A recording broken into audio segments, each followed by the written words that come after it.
नमस्कार अनुराग जी।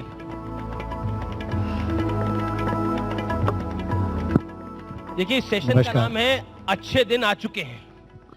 तो मैं ये पूछना चाह रहा हूं कि ये जो अच्छे दिन हैं ये किसके आए हैं? देश के, मेरे आपके, जनता के। कैसे? अगर आप कुल मिलाकर देखें, कोविड महामारी के समय जो देश और दुनिया के सामने चुनौती आई जी, जो नेतृत्व भी हमें माननीय प्रधानमंत्री जी ने दिया, सभी राज्यों से, सभी स्टेक होल्डर से बात करके, एक ऐसा समय जहां लगता था कि इसका उत्तर क्या होगा, इलाज क्या होगा, कोरोना से बाहर कैसे आएंगे। और मैंने तो वो समय देखा जब 24 मार्च के बाद पूरा देश एक तरह से बंद था, लेकिन माननीय प्रधानमंत्री जी और उनके सरकार के सदस्य जहां एक और कोविड रिलीफ पैकेज बना रहे थे, वहीं पर हम वैज्ञानिकों से बात करके भारत में कोविड वैक्सीन बना रहे थे। और ना केवल भारत ने वैक्सीन बनाई, 120 करोड़ के लगभग भारतीयों को वैक्सीन लगाने का काम भी हुआ है, तो हमारे भारत में हुआ है। यही नहीं, आज भी अगर अर्थव्यवस्था की कोई बात करता है कि डबल डिजिट ग्रोथ होगी, तो दुनिया भर में भारत का नाम वहां पर आता है। अगर मैं पिछले कल की ही बात करूं, अगर जीएसटी कलेक्शन की बात करें तो 1,38,000 करोड़ के लगभग जीएसटी कलेक्शन हुई, जो आज तक की सेकंड हाईएस्ट एवर। एक के बाद दूसरा जो आप अर्थव्यवस्था से जुड़ा हुआ कोई आंकड़ा देखेंगे तो स्पष्ट तौर पर नजर आता है कि भारतीय अर्थव्यवस्था वापस पटरी पर भी आई और तेजी से भागनी भी शुरू हुई है। लेकिन ये तमाम बातें आप कह रहे हैं, विपक्ष समझना नहीं चाहता या फिर आप समझाना नहीं चाहते? क्योंकि आरोप ये लगता है कि आपकी सरकार जो है वो अहंकार में चूर है। राहुल गांधी कहते हैं कि किसान आंदोलन की वजह से ये सरकार झुकी, क्योंकि इनको लग रहा था कि चुनाव ये हार रहे हैं, लेकिन आप समझाना नहीं चाहते किसी को। देखिए, अगर आपने माननीय प्रधानमंत्री जी का जीवन या राजनीतिक जीवन इतना लंबा समय देखा होगा, उनके लिए देश महत्व रखता है, चुनाव नहीं। निर्णय पहले भी किसानों के हित में किया गया था, और जब उन्होंने पूरी विशेष तौर पे बात अपने देश को संबोधित करते हुए कहा, उन्होंने कहा मैं देश के हित में निर्णय लेता। कहीं ना कहीं हर निर्णय उनका देश के हित में है और देश को आगे बढ़ाने के लिए है। और मैं एक बात बड़ी गंभीरता के साथ कहना चाहता हूं, विपक्ष किसी भी विषय पर चर्चा करे, हम 2014 से लेकर 2021 तक लगातार चर्चा करने के लिए तैयार थे, चर्चा करते रहे, आगे भी करते रहेंगे। बात यह है कि राहुल गांधी जी कभी पार्लियामेंट में नजर तो आए। अब तो संसद में बेचारे गांधी स्टैचू के सामने बैठे हुए हैं। आपने विपक्ष के 12 सांसदों को सस्पेंड कर दिया है। वो कहते हैं माई वे और हाईवे। देखिए, जिसने 11 तारीख का दृश्य देखा होगा राज्यसभा का, ना केवल इन माननीय राज्यसभा के सांसदों ने सदन में हल्ला किया, चीना झपटी की, हाथापाई की, बल्कि देश को शर्मसार करने का काम किया। दुनिया के सबसे बड़े लोकतंत्र को आप मार्शल्स के साथ हाथापाई करेंगे, गले में उनके अपना दुपट्टा घुमाकर उनको खींचने का काम करेंगे, टेबल पे चढ़ के डांस करेंगे। क्या संसद इसलिए बना है, चर्चा के लिए है कि टेबल डांस के लिए है? पर जिसने टेबल पे डांस किया बाजवा, उसको सस्पेंड नहीं किया गया? क्योंकि जब वो उन्होंने डांस किया तब हाउस एडजॉर्न हो चुका था, लेकिन उससे पहले जितने भी उससे पहले का काम हुआ है, कागज फाड़ के स्पीकर पर फेंकना, शीशा तोड़ा गया, फेंकना, शीशे तोड़ना, यहां तक कि टीवी को तोड़ने का काम करना, और जो आपके मार्शल्स हैं उनको गले से पकड़ना, गिरेबान से पकड़ना और कपड़ा डालकर उसको खींचने का काम भी लेडी मार्शल। अपने आप में मुझे लगता है वो आपको दिखाना चाहिए अपने टीवी पर कभी ना कभी। देश की जनता जाने कि आखिरकार कांग्रेस के सांसद और बाकी दलों के आज भी देश का निर्णय क्यों नहीं हजम कर पा रहे हैं। देश की जनता ने मोदी जी को देश का प्रधानमंत्री बनाकर भेजा है, पूर्ण बहुमत देकर भेजा है। चर्चा करें, चीरफाड़ ना करें। क्योंकि आप सदन में काफी अरसे से हैं, काफी वर्षों से हैं, आपका अनुभव बड़ा है। लोकसभा में आप लगातार रहे, विपक्ष में भी रहे, सरकार में भी रहे। क्या आपको लगता है कि पार्लियामेंट डेमोक्रेसी का स्टेचर खासतौर पर सदन के अंदर निचले स्तर पर आया है, खासतौर पर पिछले 4-5 सालों के अंदर? देखिए, आपको विरोध करना है, हमारी नीतियों कार्यक्रमों से आप सहमत नहीं हैं, आप तर्क देकर धराशायी कर सकते हैं, जी, बदलाव करने के लिए मजबूर कर सकते हैं। लोकतंत्र की यही खासियत है कि आप अपने स्वतंत्र विचार रख सकते हैं और विपक्ष में रहकर भी, छोटा नंबर भी होगा तब भी आप सरकार को घेर सकते हैं। लेकिन अगर आपके पास तर्क खत्म हो जाए और सड़क से लेकर संसद तक आप केवल झूठ का प्रचार करें, उससे आपके बात नहीं चलेगी। महाराष्ट्र के सदन की देखिए, भाजपा के विधायकों को साल भर के लिए बाहर निकाल दिया, कोई हाउस में कुछ नहीं हुआ, चेंबर्स में कहते हैं कुछ हुआ जिसका कोई सबूत तक नहीं, उसके आधार पर 1 साल के लिए निकाल दिया गया। लेकिन जिन लोगों ने राज्यसभा में सदन को शर्मसार करने का काम किया देश को, जब उनके खिलाफ कार्रवाई हुई तो अब भी सदन नहीं चलने देते हैं। अब क्योंकि सदन की बात हो रही है तो शशि थरूर ने एक ट्वीट किया था महिला सांसदों के साथ एक सेल्फी, जिसमें उन्होंने संसद को आकर्षक जगह कहा था। कौन कहता है कि पार्लियामेंट इज नॉट अट्रैक्टिव? हालांकि उन्होंने बाद में माफी भी मांग ली। आपका क्या कहना है इस पर बतौर मंत्री? देखिए, आपके कुलीग्स, आपके सहयोगी सांसद, उनका आपको उतना ही मान सम्मान करना चाहिए। और पार्लियामेंट जहां पर प्रधानमंत्री जी पहले दिन आते हैं तो शीश झुकाकर वंदन करके, नमन करके आते हैं, और आप वहीं पर सदन और उसके सदस्यों के बारे में जो भी ट्वीट किया मैं नहीं जाना चाहता। लेकिन मैं ये जरूर बताना चाहता हूं कि कांग्रेस के लिए प्राथमिकता क्या है। जी, काश यही समय चर्चा पे लगाया होता, संवाद पे लगा होता तो कुछ और बात होती, लेकिन ध्यान शायद कहीं और है। अब मैं यूपी पे आता हूं क्योंकि आप यूपी के सह प्रभारी हैं और उत्तर प्रदेश आने वाले दिनों में बहुत महत्वपूर्ण है क्योंकि वहां पर चुनाव है। भारतीय जनता पार्टी पे आरोप लग रहा है कि आप गन्ना की बात नहीं करते, आप जिन्ना की बात करते हैं। आपने भी एक बयान दिया, आपने कहा अखिलेश दंगा करवाते हैं और आप दंगल। लेकिन उनका दावा है कि, अखिलेश का दावा है कि इस बार 400 सीटों से ज्यादा वो जीत रहे हैं और योगी आदित्यनाथ और नरेंद्र मोदी की ऐतिहासिक हार होने जा रही है उत्तर प्रदेश के अंदर। अखिलेश जी 4 वर्ष तो नजर नहीं आए, कहां थे? उनको टोपी महत्वपूर्ण है, हमें रोटी महत्वपूर्ण है। किस टोपी की वो बात कर रहे टोपी हैं की राजनीति करते हैं और हम लोग रोटी उपलब्ध करवाने के लिए काम करते हैं। और मैं याद करवाना चाहता हूं अखिलेश जी को, सपा के राज में दंगे होते थे, हमारे अब दंगल होते हैं, वो भी खेलों को बढ़ावा देने के लिए। उनके समय घर जलते थे, हमारे समय घाटों पर दिए जलते हैं। उस समय राम भक्तों पर गोलियां चलती थी, अब राम मंदिर का निर्माण, भव्य राम मंदिर का निर्माण कार्य शुरुआत करने का काम किया है। काशी विश्वनाथ काशी की जो कॉरिडोर है, अगर आप उसको देखेंगे, मैं तो बहुत वर्षों से वहां पर जाता रहा हूं।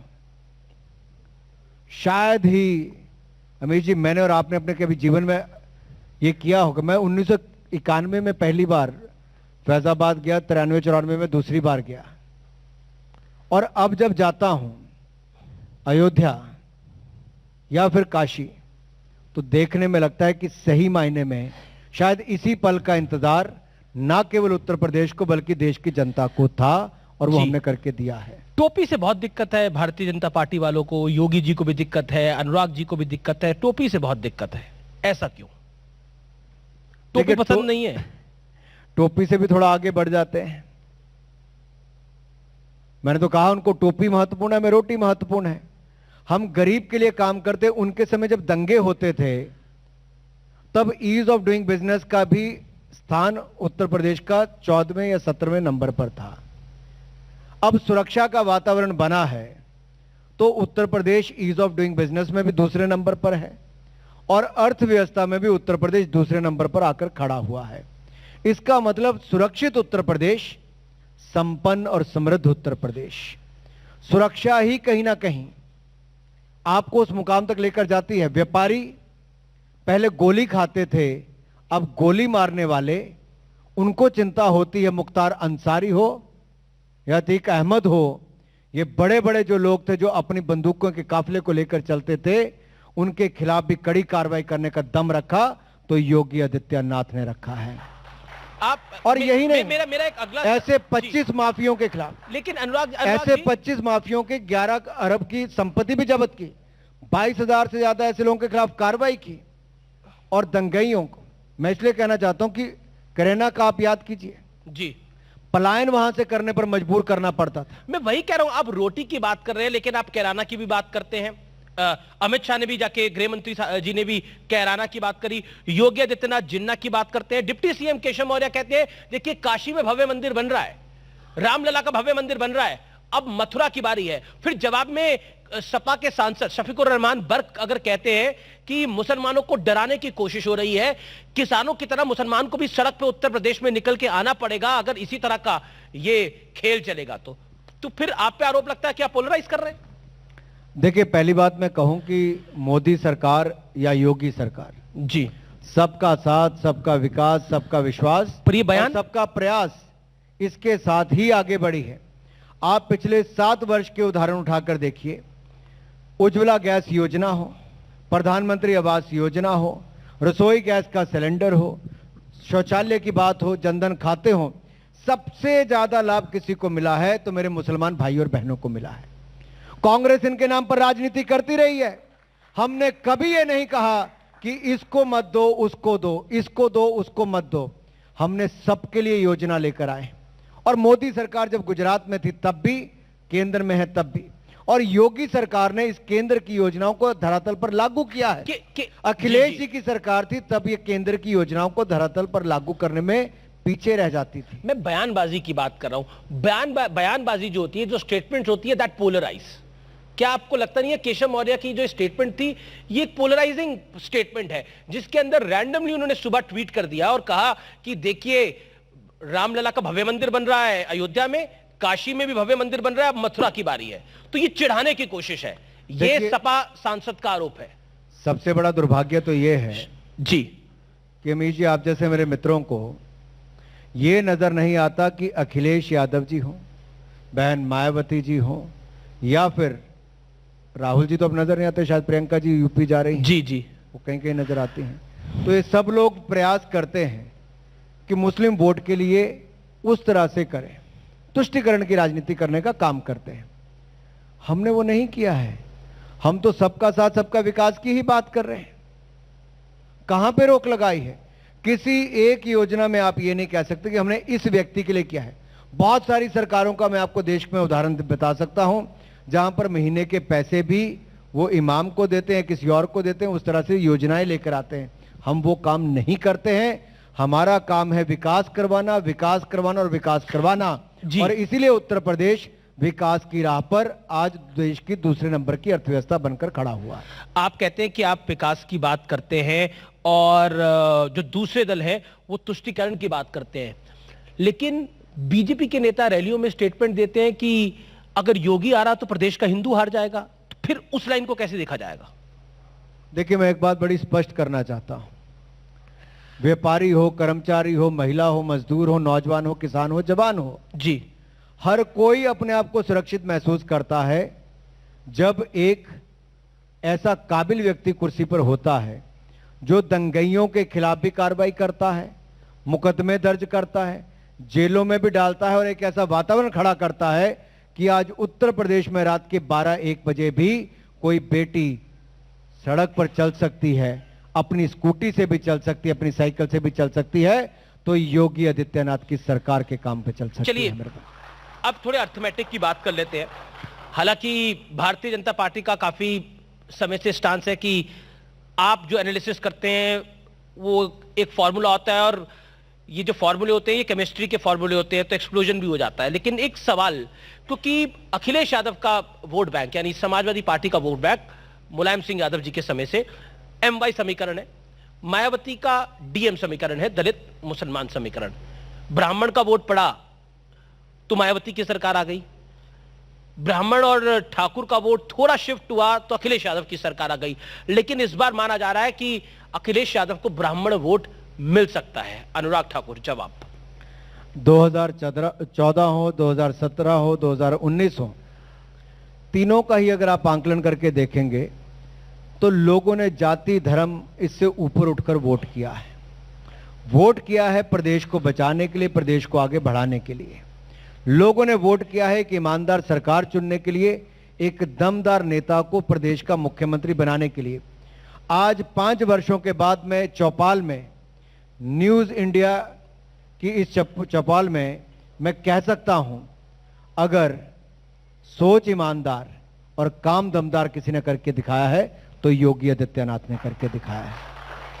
और इसमें किसी को कोई दो राय नहीं होनी चाहिए, कोई दो राय नहीं होनी चाहिए। क्या इस बार ये व्यक्ति नहीं कह सकता कि मेरे खिलाफ जाति या धर्म को देखकर मेरे खिलाफ कार्रवाई की हो। अगर उसके कारनामे ऐसे हैं जिसके कारण कानूनी कार्रवाई होनी चाहिए, तो न उसकी जाति देखी गई ना धर्म देखा गया, केवल उसके कुकर्मों के खिलाफ उसके खिलाफ कड़ी कार्रवाई करने का काम किया गया है। देखिए अनुराग जी, एक आरोप जो सरकार पर बार बार लगता है कि सरकार किसी की सुनना नहीं चाहती। प्रियंका गांधी वाड्रा यूपी में है, वो कहते हैं कि हमको टारगेट इसलिए कर रही है योगी आदित्यनाथ की सरकार या फिर बीजेपी की सरकार क्योंकि न सपा न बसपा असली विपक्ष हमें, इसलिए हमें जेल में भी बंद कर दिया जाता है, हमारे नेताओं के खिलाफ कार्रवाई भी होती है क्योंकि आपने सेंसरशिप लगा रखी है हर जगह। देखिए, देश में कानून है, किसी को लगता है किसी ने अन्याय किया तो कोर्ट जाएं, कोर्ट उसमें कार्रवाई करेगा। लेकिन अगर आप समाज को तोड़ने का काम करते तो वहां पर भी कानूनी कार्रवाई की जाती है। यह अधिकार नहीं है विपक्ष में कि आप समाज को तोड़ेंगे, प्रदेश में ऐसा वातावरण करेंगे कि जैसे अखिलेश जी की सरकार में 300 दंगे हुए, हर तीसरे दिन दंगा होता था। हम वैसा वातावरण उत्तर प्रदेश में नहीं चाहते हैं, इसीलिए कठोर कार्रवाई भी की। असली विपक्ष किसको मानते हैं, अखिलेश यादव को या फिर प्रियंका गांधी वाड्रा करिए वो विपक्ष है असली? देखिए, हमारे लिए तो जितने विपक्षी दल है सारे विपक्ष हैं, अब भी विपक्ष हैं, और 2022 के यूपी चुनाव के बाद भी वो विपक्ष में ही रहने वाले। मुकाबला किससे है, अखिलेश से या प्रियंका वाड्रा से या मायावती से? तय करना है जी, ये जनता को तय करना है कि किसको विपक्ष में लाकर बिठाना है, किसको सत्ता पक्ष में लाकर बिठाना है। लेकिन इतना मैं जरूर कहूंगा, अखिलेश जी की सरकार थी या बहन मायावती जी की सरकार थी, दोनों ही सरकारों में बिजली की तारें कपड़ा सुखाने के लिए इस्तेमाल होती थी, बिजली नहीं आती थी। योगी सरकार आई है तो बिजली आने का काम भी हुआ है, 24 घंटे बिजली देने का काम भी किया है, और लोग बदलाव देख रहे हैं। किसानों की आपने बात की, क्योंकि चौपाल पे बैठा हूं, गन्ना किसान प्रदर्शन कर नहीं सकते थे, हमारी सरकार में नहीं हुआ क्योंकि हमने पेमेंट की गन्ना किसानों की, और समय समय पर दाम बढ़ाने का काम भी और पेमेंट करने का काम किया, तो योगी सरकार। अच्छा, एक सवाल ये कि पिछली बार यूपी के 2 लड़के थे, राहुल गांधी और अखिलेश यादव। इस बार यूपी के एक और लड़का आ गया है, राहुल गांधी हालांकि साथ नहीं अखिलेश के, वो है जयंत चौधरी। वेस्टर्न यूपी में आपको झटका लग सकता है, और किसान आंदोलन में आपने कानून तो वापसी कर लिया लेकिन वो मान नहीं रहे हैं, क्या कहते हैं आप? मुझे दुख इस बात का भी है अमीश जी, मैं आपके ही चैनल पर कहना चाहता हूं, एक चैनल ने पिछले 6 महीने में, 10 महीने में, साल भर में यह नहीं दिखाया कि ये जो लोग विरोध करते हैं राजनीतिक दल के, कभी किसी ने दिग्विजय जी की सरकार का खाता निकालकर देखा कि इनकी सरकार में किसानों के खिलाफ गोली चलाकर कितने किसानों की मृत्यु हुई थी? निकाला किसी ने? किसी एक चैनल ने आपको दिखाया? शरद पवार जी की सरकार में कैसे गोलियां चली थी किसानों के ऊपर, चलाया किसी ने? दिखाया? कांग्रेस की सरकार के समय कैसे गोलियां चली, कैसे किसान मारे गए? मैं पूरे हक और जिम्मेदारी के साथ आज चौपाल पर कहता हूं, आंदोलन तो आपकी सरकार में, मोदी सरकार में एक भी किसान के ऊपर ना गोली चली है, ना किसी किसान की मृत्यु हुई है उसके कारण। ये हम जोर शोर से कहना चाहते हैं। आंदोलन तो आपकी सरकार में इतना बड़ा आंदोलन हो गया, आप दबाव में आ गए, आपको कानून वापस करने पड़ गए। देखिए, बात यह है, लोकतंत्र में हर किसी को अपनी बात रखने का हक है, लेकिन मान तब भी नहीं रहे, और उनको तब भी अपना जो भी उनको विरोध करना था वो करने का हक है।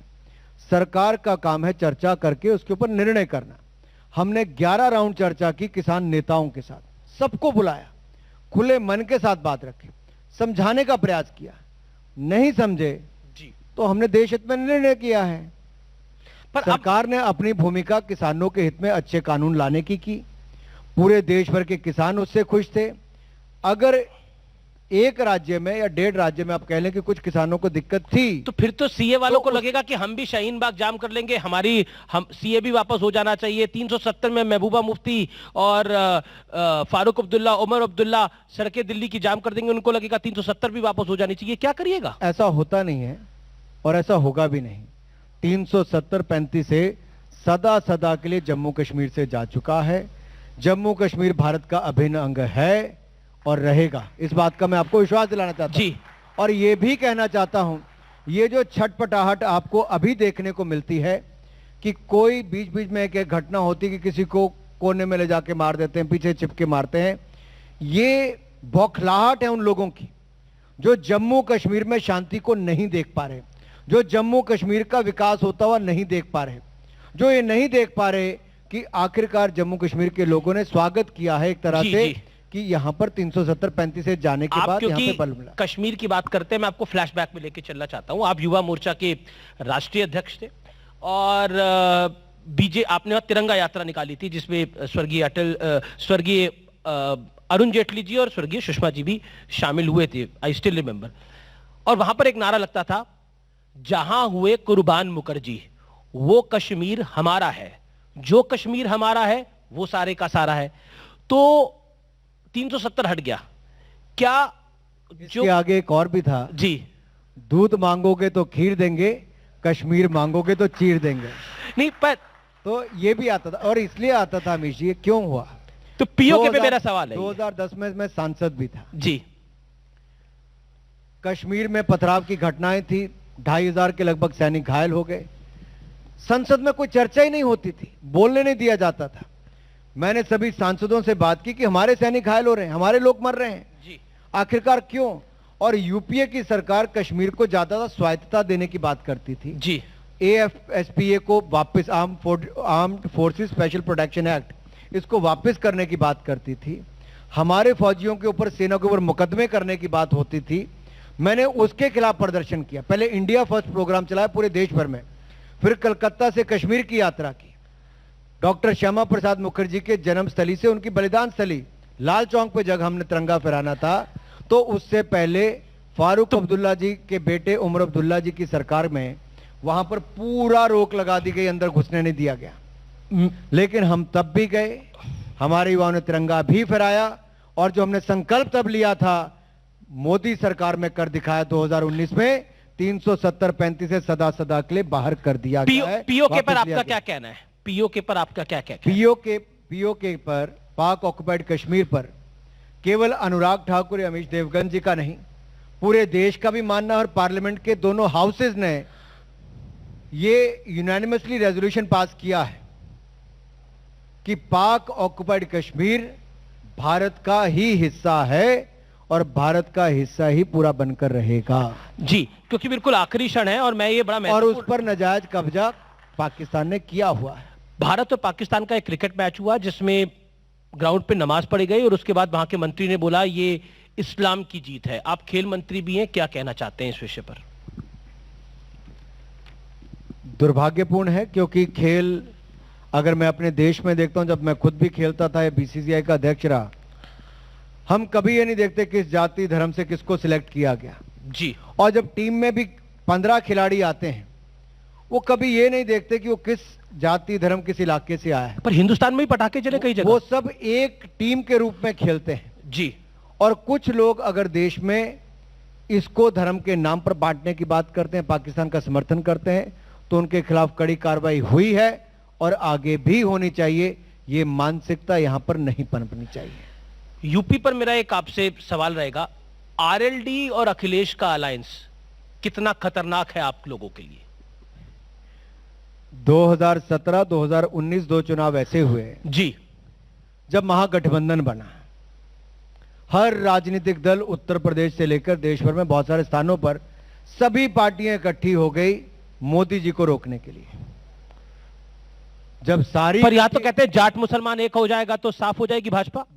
जब सारे इकट्ठे होकर नहीं रोक पाए जी, तो पिछली बार भी मुलायम जी कहते थे, मुलायम जी की भाषा है जी, अखिलेश जी कहते थे कि यूपी के दो लौंडे हैं। जब वो तब नहीं रोक पाए तो अब दो और क्या रोक पाएंगे? क्योंकि काम किया है हम लोगों ने। मैं इसलिए कहना चाहता हूं, काम किया है, किसी का किसी के साथ आने से फर्क नहीं पड़ता। क्या आप कहते हो जाट मुसलमान? नहीं, पर फर्क पड़ता है। मैं क्यों इतिहास में आपको अगर लेके जाऊं, नारा था मिले मुलायम काशी राम, हवा में उड़ गए जय श्री राम। याद होगा आपको उस चुनाव के अंदर जब मुलायम सिंह यादव और काशी राम का गठबंधन हुआ था। तो इंपैक्ट तो पड़ता है और बीजेपी भी समझ रही है इस बात को।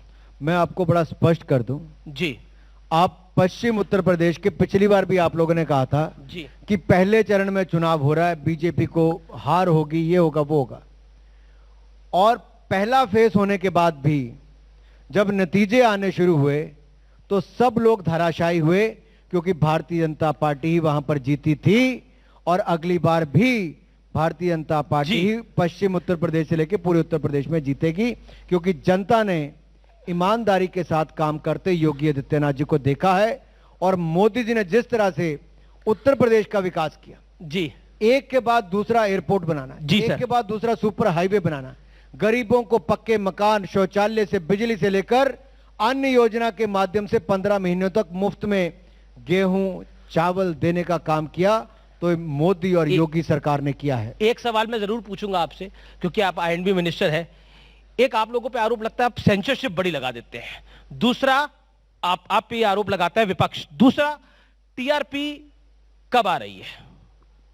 पहली बात तो सेंसरशिप, आप देखिए 4 महीने तो मुझे मंत्री बने हो गए, जी जी, कोई एक चैनल नहीं कह सकता कि कभी किसी को मेरा फोन भी गया हो। रोकना तो दूर की बात है, विपक्ष पर बड़ा आरोप लगाता है। देखिए विपक्ष ने जो स्वयं इमरजेंसी का काल लाया हो, जी, जिनके समय इमरजेंसी आई हो, मीडिया की स्वतंत्रता को खत्म कर दिया गया हो, वो ऐसा ही सोचेंगे जी, और जिनके समय 84 के दंगे हुए हो वो ऐसा ही सोचेंगे। लेकिन मैं बड़ी गंभीरता और ईमानदारी के साथ कहना चाहता हूं, 2014 से 21 का कालखंड में एक भी उदाहरण ऐसा नहीं होगा जहां मीडिया को कहीं रोकने की बात की हो, क्योंकि हम स्वयं कहते रहे हैं कि इस देश में फ्री स्पीच, इसके हम पक्षधर रहे हैं वर्षों वर्षों तक। तो इमरजेंसी के खिलाफ हमने लड़ाई लड़ी है, मैं तो छोटा सा था, 1 साल का था, लेकिन हमारी पार्टी के जितने बड़े नेता हैं सबने उसके खिलाफ लड़ाई लड़ी। टीआरपी पर क्या कहना चाहते हैं आप? टीआरपी के ऊपर मुझे लगता है आपकी इंडस्ट्री के लोगों ने ही बड़ी देखा कि जनरल एंटरटेनमेंट चैनल जो है उनकी टीआरपी तो आती है अभी भी। जी, मैं न्यूज चैनल्स की बात कर रहा हूं। रेटिंग की आप जी बात जी करें, जी, न्यूज चैनल के बारे में जो हुआ वो आप सबके सामने है। आप सब ने, आपकी ही जो बॉडी बनी है उसमें सीईओ भी आपने चेंज किया, एक बार नहीं दूसरी बार चेंज कर दिया। अब कुछ रिपोर्ट जो एक कमेटी बनी थी उसने दी है, 30 नवंबर तक आपने जवाब देने थे, आपने वो भी दे दिए हैं। अब हमारा प्रयास इसमें है कि जल्द से जल्द उसकी जो रिकमेंडेशन है उनको लागू करके आपकी मंथली बार रेटिंग्स जल्दी आनी शुरू हो जाएं, जी, ताकि उससे चैनल वालों को राहत भी मिल सके और देश को भी पता चल सके। बहुत बहुत शुक्रिया आपका हमारे साथ जुड़ने के लिए। लेकिन आप खेल मंत्री भी हैं, तो सोशल मीडिया पे जब मैंने लिखा कि मैं अनुराग ठाकुर के साथ आज एक साक्षात्कार करने जा रहा हूं, तो उन्होंने बोला कि अनुराग जी तो खेलते भी बहुत अच्छा है। तो अब हमारे पास ना वॉलीबॉल है ना बास्केटबॉल है, तो कभी और किसी दिन आपसे उस पर भी बात करेंगे। जरूर करेंगे, लेकिन इतना जरूर कहूंगा, खेलने का मौका आपको कितना मिलता नहीं मिलता, लेकिन फिटनेस का डोज आधा घंटा रोज, इसको एक नियम बना लें ताकि आधा घंटा अपने लिए जरूर निकालें। आप शारीरिक मानसिक तौर पर स्वस्थ रहेंगे तो आपको और ताकत काम तो करने देश के मिलेगी। युवाओं को कुछ प्रेरणा देने के लिए करना चाहेंगे आप अभी? वो रोज करना होता, आज का आधा घंटा पूरा हो गया। जी, चलिए बहुत बहुत शुक्रिया आपका हमारे साथ जुड़ने के लिए। थैंक यू, बहुत बहुत धन्यवाद अमीश जी। एक बार Thank फिर you so से आप much. सभी का बहुत बहुत शुक्रिया। अनुराग जी आपका भी शुक्रिया। शुक्रिया अमीश जी। और मैं मिस्टर संतोष मेनन को चाहूंगी मंच पर बुलाना, चीफ कंटेंट ऑफिसर नेटवर्क 18, ताकि अनुराग जी को वो न्यूज 18 इंडिया की तरफ से ये भेंट दे सके।